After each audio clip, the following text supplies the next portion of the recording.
Very good afternoon, my dear students. Now we are going to study the next topic of chapter number 2, and the name of the topic is commercial use of microorganisms. So students, microorganisms किस लिए use होते हैं? Microorganisms are used for the large scale production of alcohol and acetic acid. जितने भी microorganisms हैं वो large scale पे alcohol और एसिटिक एसिड की प्रोडक्शन के लिए यूज़ किए जाते हैं. यीस्ट जो है वो एक माइक्रो ऑर्गेनिज्म है जो लार्ज स्केल प्रोडक्शन के लिए यूज़ किया जाता है. अब यीस्ट को हम किसकी लार्ज स्केल प्रोडक्शन के लिए यूज़ करते हैं? अल्कोहल की. मींस यीस्ट से हम अल्कोहल को प्रोड्यूस कर सकते हैं ऑन अ लार्ज स्केल. आगे अगर हम बात करें, alcohol is then used in making wine, beer, whisky as well as industrial spirit. So we can now say that yeast is used to produce alcoholic drinks such as wine, beer, whiskey and industrial spirit. अब देखिए, basically yeast का fermentation किया जाता है. Yeast के fermentation के बाद क्या किया जाता है? फर्मेंटेशन मतलब एनारोबिक बैक्टीरिया की प्रेजेंस में से ब्रेक डाउन किया जाता है. उसके बाद जो चीज़ प्रोड्यूस होती है दैट इज़ अल्कोहल. वो अल्कोहल यूज़ होता है बहुत सारी चीज़ों में. That alcohol is used in making wine, beer, whiskey and also in industrial spirit. Industrial spirits क्या होते हैं? लैब में स्पिरिट आता है, वो स्पिरिट डाल के आप क्या कर सकते हो? बर्नर को जला सकते हो. जैसे पेट्रोल वगैरह होता है ना, किसी भी व्हीकल को रन करने के लिए फ्यूल होता है, ऐसे इंडस्ट्रियल स्पिरिट का फ्यूल को ही हम ये चीज़ बोलते हैं. मतलब उसमें क्या होता है? एक बीकर होता है, कंटेनर सा होता है, उसके अंदर हम इंडस्ट्रियल स्पिरिट लिक्विड को डालते हैं और फिर हम उससे बर्न करके अपने एक्सपेरिमेंट जो भी लैब में परफॉर्म करने होते हैं वो करते हैं. Yeast is capable of converting sugar into alcohol. Yeast is able होता है कि वो कन्वर्ट कर देता है शुगर को किसके अंदर? अल्कोहल के अंदर. Sugar for making alcohol come from substances such as cane juice and fruit juice और from substances such as barley, maize, rice. The process of conversion of sugar into alcohol by the action of yeast is called fermentation. समझे? देखो, अभी तक इस पूरे process में हमने पढ़ा कि यीस्ट जो है, यीस्ट को यूज़ किया जाता है. यीस्ट से लार्ज स्केल पे प्रोडक्शन किया जाता है अल्कोहल का. अब ये अल्कोहल लार्ज स्केल में यीस्ट कैसे प्रोड्यूस करता है? यीस्ट बेसिकली शुगर को ब्रेक डाउन करता है, उसको अल्कोहल में कन्वर्ट करता है. और ये जो प्रोसेस होता है conversion of sugar into alcohol by using yeast is known as fermentation. एक और चीज़, अभी शुगर कहाँ से आती है? शुगर आपको मिल जाएगी शुगर केन से, फ्रूट जूसेस से शुगर मिलती है, बरेली, वीट, राइस, मेज, इन सब से भी शुगर मिलेगी. आगे क्या कहा जा रहा है? Fermentation was discovered by Louis Pasteur in 1875.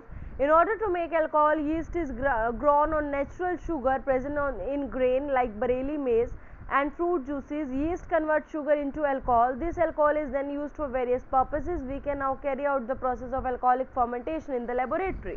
क्या कहा जा रहा है स्टूडेंट्स यहाँ पे? बेसिकली फर्मेंटेशन क्या होता है, आपको एक तो ये फिनोमिना पता होना चाहिए इस पर्टिकुलर टॉपिक में. शुगर को यीस्ट की हेल्प से अल्कोहल में कन्वर्ट करना, इसी को हम बच्चे फर्मेंटेशन बोलते हैं. होप सो ये चीज़ क्लियर होगी. अभी शुगर कहाँ से आती है? बेसिक चीज़ों से, वीट, राइस, बरेली, मेज, फ्रूट जूसेस, इनसे शुगर मिलती है. इनके ऊपर डायरेक्टली यीस्ट को ग्रो कराया जाता है और ये यीस्ट इनके अंदर जो नेचुरल शुगर प्रेजेंट होती है उस नेचुरल शुगर को ये यीस्ट क्या कर देते हैं? ब्रेक डाउन कर देते हैं. किसके अंदर ब्रेक डाउन कर देते हैं? अल्कोहल के अंदर. And then you will get alcohol. ठीक है, लार्ज स्केल पे अल्कोहल लेते हैं और वो विस्की, वाइन, बियर, ये सब चीज़ें बनाने में यूज्ड अप होता है. नेक्स्ट स्टूडेंट्स, अगर हम बात करें तो एक एक्टिविटी है, take a 500 ml beaker and fill it 3/4 with water. Dissolve 2-3 of teaspoon of sugar in it. Add half of the teaspoonful of yeast powder to the sugar solution. Cover the beaker and allow the mixture of sugar solution and yeast powder to stand in a warm place for 4 to 5 days. Now smell the solution. We will get a characteristic pleasant smell from the beaker. This is the smell of alcohol because sugar has been converted into alcohol by yeast. Now taste the solution from the beaker. We will get a burning taste. This burning taste is due to formation of alcohol. Student कह रहे हैं कि आप ये activity lab में भी perform करके देख सकते हैं. उसमें आपको क्या चाहिए होगा? एक बीकर चाहिए होगा. बीकर का 2/3 पार्ट आपने वाटर से भर दिया, उसके अंदर आपने 2 टेबलस्पून शुगर डाली और कुछ उसमें यीस्ट पाउडर डाल दिया. उसको 3-4 दिन तक एक ऐसी जगह पर रखा जहाँ पे टेम्परेचर थोड़ा हाई हो. जब आपने 4-5 डेज़ के बाद उसको देखा तो उसमें से एक प्लीजेंट स्मेल, एक अलग से स्मेल आने लगी. वो स्मेल किस चीज़ की थी स्टूडेंट्स? अल्कोहल की. क्यों ऐसा हुआ? क्योंकि शुगर सॉल्यूशन के अंदर हमने यीस्ट डाला था और यीस्ट ने उस शुगर सॉल्यूशन को अल्कोहल में क्या कर दिया था, कन्वर्ट कर दिया था. Now student, our next topic is, now next line is a dilute solution of acetic acid is called vinegar. अब एसिटिक एसिड का डाइल्यूट सॉल्यूशन जो होता है उसी को हम विनेगर बोलते हैं. आपने देखा होगा घर पे विनेगर बहुत यूज होता है, सिरका बहुत यूज होता है विनेगर. तो एसिटिक एसिड एक एसिड होता है. अभी जब आप 10th स्टैंडर्ड में जाएंगे आपको पता चलेगा व्हाट इज एसिटिक एसिड, उसका क्या फॉर्मूला होता है. ठीक है. सो एसिटिक एसिड का डाइल्यूट वर्जन ही क्या होता है, विनेगर होता है. डाइल्यूट मतलब आपने क्या करेगा, पानी है, पानी के अंदर एसिड मिक्स कर दिया तो उसका डाइल्यूट फॉर्म बन गया. ठीक है, उसकी स्ट्रेंथ कम हो गई. बैक्टीरिया जो होते हैं वो क्या कर देते हैं, अल्कोहल को एसिटिक एसिड में कन्वर्ट कर देते हैं. बेसिकली अल्कोहल बना था ना हमारा, तो अब आप कहोगे अल्कोहल बना था तो यहाँ पे विनेगर कैसे मिल गया. बेसिकली अल्कोहल बना था बट कुछ बैक्टीरिया प्रेजेंट होते हैं जो अल्कोहल को विनेगर में क्या कर देते हैं, कन्वर्ट कर देते हैं. In order to produce acetic acid on a large scale, first alcohol is made by using yeast. The Acetobacter bacteria are then added to the alcohol and air is bubbled through it. In the presence of oxygen, Acetobacter bacteria convert alcohol into acetic acid. Now listen to me very carefully. Student, this much particular paragraph is very much important for you. ऐसा क्यों, क्योंकि पहले इसमें बोला गया, अगर मैं आपसे पूछूं कि आप यीस्ट का यूज अल्कोहल बनाने में कैसे करोगे, आपने बोला कि जितनी भी चीज़ें जिनमें बेसिक शुगर प्रेजेंट है उस पर अगर हम यीस्ट को ऐड कर दें तो यीस्ट फर्मेंटेशन प्रोसेस से क्या कर देगा, उसको अल्कोहल में कन्वर्ट कर देगा. इतनी चीज़ समझ में आ गई. But next question if I will ask you कि आप किस तरह से, आपके पास शुगर है, आपने शुगर को एसिटिक एसिड में कन्वर्ट करना, how you will do that, how you can convert sugar into acetic acid. आप क्या कहोगे, आप कहोगे शुगर में पहले यीस्ट का एडिशन कराएंगे, after addition of yeast sugar किस में कन्वर्ट हो जाएगा, ये आपकी शुगर थी, शुगर पे आपने क्या किया, यीस्ट को ऐड किया, यीस्ट को ऐड करने के बाद शुगर आपका किस में कन्वर्ट हुआ, शुगर आपका कन्वर्ट हुआ अल्कोहल में. नाउ इस अल्कोहल पे आप क्या ऐड करेंगे, आप एक बैक्टीरिया ऐड करेंगे जिस बैक्टीरिया का नाम है एसिटोबैक्टर बैक्टीरिया. ये बैक्टीरिया अल्टीमेटली क्या करेगा, आपके अल्कोहल को कन्वर्ट कर देगा किसके अंदर, विनेगर के अंदर. किसके अंदर, विनेगर के अंदर.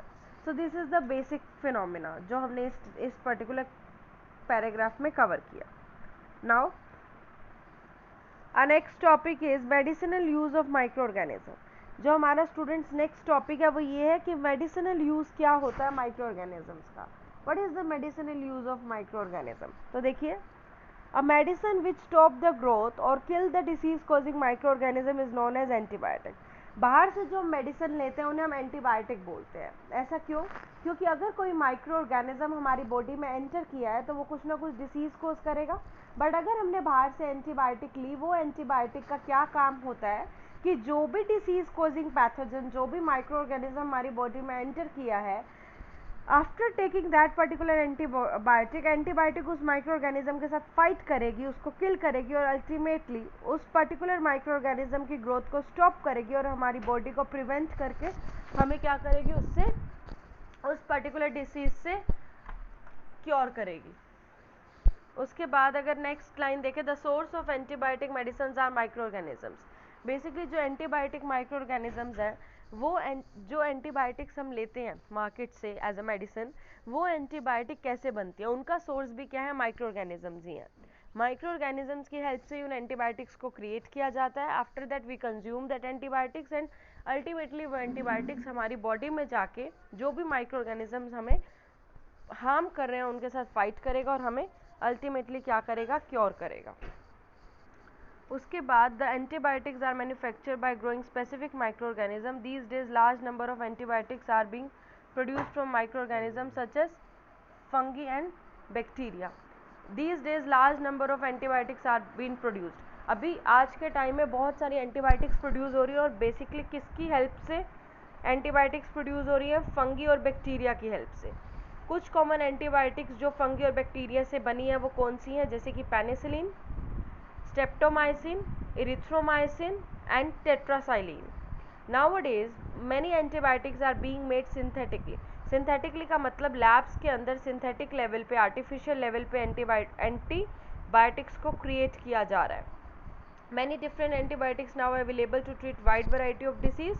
बहुत सारी एंटीबायोटिक्स ऐसी भी हैं जो बहुत बड़े लेवल पे डिसीज़ के साथ क्या कर रही हैं, फाइट कर रही हैं और हमें प्रिवेंट कर रही हैं। द फर्स्ट एंटीबायोटिक जो डिस्कवर हुई थी दैट इज़ पेनिसिलिन। सबसे पहली एंटीबायोटिक जो डिस्कवर हुई थी उस एंटीबायोटिक का नेम पेनिसिलिन था and this is discover by chance. ये अपने आप डिस्कवर मतलब किसी कोई ऐसा पर्पस नहीं था इसको डिस्कवर करने का, it is discover by chance and extracted from tiny fungus called Penicillium. अब ये पेनिसिलिन एक तो बाय चांस अपने आप ही प्रोड्यूस हुई, दूसरी चीज़ ये कहाँ से प्रोड्यूस हुई, टाइनी फंगस से जिसका नाम पेनिसिलियम था। ये हुआ कैसे था, 1929 में अलेक्जेंडर फ्लेमिंग कल्टीवेट कर रहे थे डिसीज़ कॉजिंग बैक्टीरिया के कल्चर को। कल्चर का मतलब होता है कि अगर आपके पास एक बैक्टीरिया है, लैब में आप उसी बैक्टीरिया की बहुत सारी कॉपीज़ बना रहे हो, that is called culture of that particular bacteria. So अगर अलेक्जेंडर फ्लेमिंग क्या कर रहे थे उस टाइम पे, एक पर्टिकुलर बैक्टीरिया का कल्चर कर रहे थे, उनकी बहुत सारी कॉपीज़ बना रहे थे। Suddenly he found the spores of little green fungus in one of his culture plate. उन्होंने देखा उनकी एक कल्चर प्लेट पे कुछ फंगस ग्रीन कलर का उन्हें शो हुआ, तो उन्होंने नोटिस किया कि जो टाइनी ग्रीन फंगस है इसने क्या किया, जो भी डिसीज़ कॉजिंग बैक्टीरिया उनकी फंगस प्लेट पे ग्रो हो रहे, जो उनकी डिसीज़ कॉजिंग बैक्टीरिया उनकी कल्चर प्लेट पे ग्रो हो रहे थे, उन्होंने देखा कि ये जो टाइनी फंगस है ग्रीन कलर का, इसने उन कल्चर की ग्रोथ को रोक दिया। In fact it also killed many of disease causing bacteria, और साथ ही साथ उसने बहुत सारे डिसीज़ कॉजिंग बैक्टीरिया को उस फंगस ने क्या कर दिया, किल कर दिया। किससे ये फंगस आया था, पेनिसिलियम से। इस पेनिसिलियम फंगस से ही वो एंटीबायोटिक पेनिसिलिन का फिर क्या हुआ, इन्वेंशन हुआ। तो ये पेनिसिलिन एक एंटीबायोटिक मेडिसिन है जो फंगस पेनिसिलियम से बनी है। पेनिसिलिन का बेसिक काम क्या है कि फंगल इन्फेक्शंस को कंट्रोल करता है। Antibiotic are use to treat many diseases in humans. Antibiotics जो हैं बहुत सारे डिसीजेस को क्योर करने में, उनके अगेंस्ट फाइट करने में ह्यूमंस के अंदर यूज़ होती हैं। जब भी हम बीमार होते हैं डॉक्टर हमें कुछ एंटीबायोटिक्स लिख के देता है, either it will be injection in the form of tablet or in the form of capsules. Antibiotic बहुत ही ज़्यादा इफ़ेक्टिव हैं डिसीज़ को क्योर करने में, जो भी micro organism, but basically antibiotics are given when the disease cause, जो भी हमारी बॉडी में डिसीज़ हो रहा है, if it is either because of bacteria or because of fungi. It not work in that cases जहाँ पे आपका जो भी डिसीज़ है वो वायरस की वजह से हो। वायरल डिसीज़ में ये काम नहीं आती। It basically advise by the doctor if the disease in your body is either because of bacteria or because of fungi.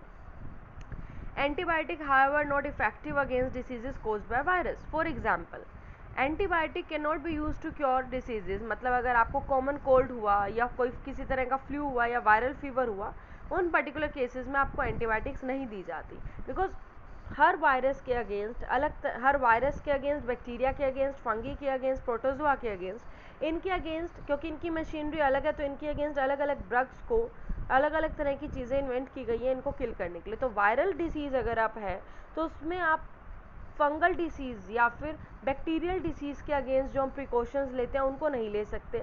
अगर कोई बैक्टीरियल डिसीज़ है तो उसमें वो वाले प्रिकॉशंस नहीं ले सकते जो आप वायरल डिसीज़ में लेते हो। So that is the thing कि अगर आपको कोई बैक्टीरियल डिसीज़ हुआ है या फिर आपको कोई फंगल डिसीज़ हुआ है तो उस केसेस में आप एंटीबायोटिक्स लेंगे, but if you are going through with any kind of viral disease then you are not going to take antibiotics. Now कुछ precautions जो हमें लेनी चाहिए in use of antibiotics should be taken on the advice of qualified doctor. पहले तो doctor के advice से ही लें। Antibiotics a person must complete the full course of antibiotics, पूरा कोर्स कंप्लीट करना चाहिए। Antibiotics should be taken in proper doses as it is advised by your doctor. Antibiotics should not be taken unnecessarily. Antibiotic taken unnecessarily may kill the useful bacteria in the body and harm us. Antibiotic can use to treat many diseases. बहुत सारे diseases को treat करने में use होता है। जैसे कि अगर हम देखें, antibiotic is use to control many plant diseases, बहुत सारे प्लांट डिसीजेज को भी कंट्रोल करने में यूज़ होता है। और पोल्ट्री डिसीजेज, पोल्ट्री बर्ड जहाँ पे मतलब चिकन, हेंस वगैरह रहते हैं, वहाँ पे अगर उनके अंदर कोई डिसीज़ हो रहा है तो उनको भी क्योर करने में इनका यूज़ होता है। नेक्स्ट टॉपिक जो हमें कवर करना है दैट इज़ वैक्सीन। अगर हम वैक्सीन वाले टॉपिक की बात करें तो वैक्सीनेशन जैसे कि अभी भी रिसेंटली चल रहा है अगेंस्ट कोविड, सो वैक्सीनेशन में बेसिकली क्या होता है, vaccine is a special kind of medicine which provide immunity against a particular disease. Vaccine क्या होता है, एक ऐसी मेडिसिन है जो आपकी बॉडी में दी जाती है ताकि एक पर्टिकुलर डिसीज़ के अगेंस्ट आपकी बॉडी में क्या हो पाए, इम्यूनिटी बूस्ट अप हो पाए। अब बेसिकली वैक्सीनेशन में क्या किया जाता है, जो माइक्रो ऑर्गेनिज्म आपकी बॉडी में एंटर करता है, एक्चुअल में जो एंटर करता है जिसकी वजह से लोगों को बहुत हार्म हो रहा है, उसी का ही कुछ पार्ट डेड फॉर्म में लिया जाता है और वो डेड फॉर्म के माइक्रो ऑर्गेनिजम्स आपकी बॉडी में इंजेक्ट किए जाते हैं इन अ वेरी स्मॉल क्वांटिटी। जब डेड फॉर्म के माइक्रो ऑर्गेनिजम्स आपकी बॉडी में इंजेक्ट किए जाते हैं तो उससे आपकी बॉडी को किसी भी तरह का हार्म नहीं होगा, but what going to be happen in that case, your body is not going to be harm, but your body is quite active to produce antibodies against that particular virus or that particular dead form virus which is injected in your body। आपकी body able हो जाएगी कि वो उसके against क्या बनाना start कर देगी, it will start making antibodies against it। so what happen because of all this, अगर आपकी बॉडी में antibodies बन रहे हैं, so in case if somehow virus आपकी बॉडी में लाइफ फॉर्म में अगर एंटर कर गया और आपकी बॉडीज में ऑलरेडी एंटीबॉडीज प्रेजेंट हैं, तो आपकी एंटीबॉडीज जब वायरस एंटर करेगा तो उनके एंटीजन के साथ फाइट करेंगी और आपकी एंटीबॉडीज आपको हार्म नहीं होने देंगी। But suppose if you are not vaccinated against that particular disease and then the virus will enter in your body in a full fledge form, then your immune system encounter first time with the virus. पहली बार अगर वो encounter करेगा तो उसको कुछ time लगेगा antibodies बनाने में। अब इतने टाइम में it might be the possibility कि आपकी बॉडी एंटीबॉडीज इतनी जल्दी ना बना पाए और वो वायरस आपकी बॉडी को पहले हार्म कर दे, तो उस केस में रिस्क फैक्टर थोड़ा इंक्रीज हो जाएगा। But if you take vaccine in advance, तो आपकी बॉडी पहले ही एक्टिव होगी एंटीबॉडीज़ बनाने में, और जैसे ही नेक्स्ट टाइम वायरस आपकी बॉडी में एंटर करेगा, आपकी इम्यून सिस्टम की मेमोरी में पहले होगा कि इस तरह का वायरस पहले हमारी बॉडी में एंटर कर चुका है, तो अब आपका इम्यून सिस्टम पहले से बहुत ज़्यादा एक्टिव हो जाएगा और वो रैपिडली एंटीबॉडीज़ बनाएगा और उसके साथ कॉप अप कर लेगा पर्टिकुलर डिसीज़ के साथ। So here if you see in the book, it is also written vaccine are given to healthy persons so that they may not get certain diseases throughout their life. These days vaccines are made on large scale to protect the human beings and other animals from several diseases. Vaccine के अंदर dead और weekend form में, मतलब vaccine में वही मैंने बताया कि डेड फॉर्म में या वीकेंड फॉर्म में माइक्रो ऑर्गेनिज्म को आपकी बॉडी में इंजेक्ट कर देते हैं। When vaccine contain dead or alive microorganism is introduced into the body of healthy person orally or by injection, the body of that person respond। आप जो person है उसकी बॉडी क्या करेगी, उसके अगेंस्ट रिस्पॉन्ड करेगी। These antibody kill the alive disease causing micro organism. कुछ antibodies आपके ब्लड के अंदर रहेंगी लंबे टाइम तक और फाइट करती रहेंगी अगर सेम माइक्रो ऑर्गेनिज्म आपकी बॉडी में एंटर किया, उसके अगेंस्ट फाइट भी करेंगी और उसे किल भी करेंगी। Vaccine develop immunity from a disease. Vaccine क्या करती है, इम्यूनिटी को डेवलप करती है। वैक्सीनेशन क्या है, वैक्सीनेशन एक ऐसा प्रोसेस है जिसमें हम वैक्सीन को ऑरली देते हैं या इंजेक्शन के थ्रू देते हैं ताकि हम पर्टिकुलर डिसीज़ के अगेंस्ट इम्यूनिटी प्रोवाइड कर पाएँ अपनी पूरी कम्युनिटी में और उनको डिसीज़ से बचा पाएँ। Disease which can be prevented by vaccination of children at proper age are. अब कौन कौन से डिसीजेज है जिनसे हम बच गए हैं बिकॉज हमने उनके अगेंस्ट वैक्सीनेशन लिया, that is polio, small pox, typhoid, hepatitis, tuberculosis, tetanus and all this. To develop the fighting capability in the body to a disease is called immunization. What is immunization? आपकी body की कितनी capability है एक particular disease के against fight करने की, that is known as immunization. After getting vaccinated, child के अंदर कुछ इम्यून चीज़ें डेवलप होती हैं एक पर्टिकुलर डिसीज़ के अगेंस्ट। अगर हम एडवर्ड जेनर की बात करें तो एडवर्ड जेनर ने एक वैक्सीन डिस्कवर की थी अगेंस्ट स्मॉल पॉक्स 1978 में। He worldwide campaign against smallpox has finally led to its eradication from most part of the world। इन्होंने एक कैंपेनिंग स्टार्ट की कि ये क्या करना चाहते थे, स्मॉल पॉक्स को पूरे वर्ल्ड से इरेडिकेट करना चाहते थे, मतलब एलिमिनेट करना चाहते थे। तो इन्होंने क्या किया, under the national health program in our country vaccine for several diseases are given free of cost for all the government health centres. तो इसमें क्या हुआ, जितने भी गवर्नमेंट के नेशनल हेल्थ सेंटर्स थे वहाँ पे वैक्सीन को फ्री किया गया जिसकी वजह से सब तक पहुंच पाई। पोलियो डिसीज़ प्रिवेंट हुआ ओरल पोलियो वैक्सीन ओपीवी के through.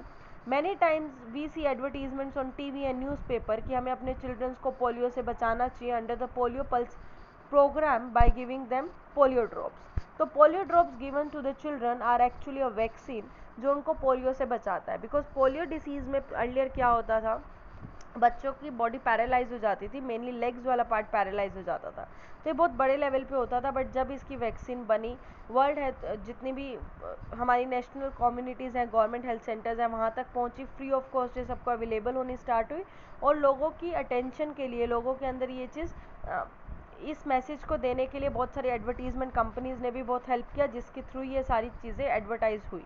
So hope so you able to understand this topic in a clear way. It's all for today. Thank you so much.